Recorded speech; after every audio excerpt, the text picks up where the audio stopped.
அட்டகாசமான chicken gravy எப்படி பண்ணுறதுன்னு பார்க்கலாமா?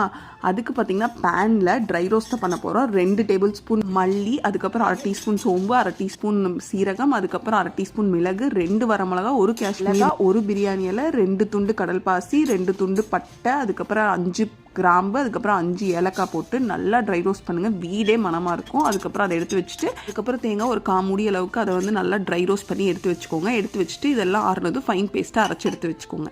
இப்போது ஒரு பேனில் எண்ணெய் 2 டேபிள் ஸ்பூன் வரைக்கும் நல்லெண்ணெய் தான் எடுத்திருக்கேன். போட்டு கடுகு, வரமிளகா, கருவேப்பிலை, அதுக்கப்புறம் சின்ன வெங்காயம் 10, அதுக்கப்புறம் 2 பெரிய வெங்காயம் நான் உங்களுக்கு காமிச்சிருப்பேன் பாருங்கள். இது எல்லாத்தையும் போட்டு நல்லா ஃப்ரை பண்ணி எடுத்துக்கோங்க. ஃப்ரை பண்ணதுமே சிக்கன் நான் இங்கே பார்த்தீங்கன்னா 90 கிராம்ஸ், அதாவது 1 கிலோ கொஞ்சம் கம்மி, 100 கிராம் கம்மி அந்த சிக்கன் அந்தளவுக்கு எடுத்துட்டு அதில் பார்த்தீங்கன்னா மஞ்சத்தூள், உப்பு, 2 டேபிள் ஸ்பூன் இஞ்சி பூண்டு விழுது, அதுக்கப்புறம் அரைச்சி வச்ச ஃபைன் பேஸ்ட் அதையும் ஆட் பண்ணி தேவையான அளவு தண்ணி ஆட் பண்ணி மூடி வச்சிடறேன். மூடி வச்சு ஒரு 10 நிமிஷம் நல்லா ஹை ஃப்ளேமில் கொதிக்கட்டும்.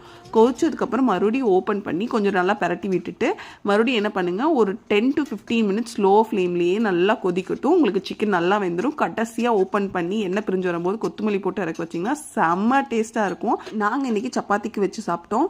எந்த பேக்கெட்டட் மசாலாவும் ஆட் பண்ணல, மஞ்சத்தூள் மட்டும் தான் நம்ம ஆட் பண்ணியிருக்கோம். இது குழந்தைங்களுக்கு நீங்கள் தாராளமாக கொடுக்கலாம். இந்த வீடியோ பிடிச்சிருந்தா லைக், ஷேர் அண்ட்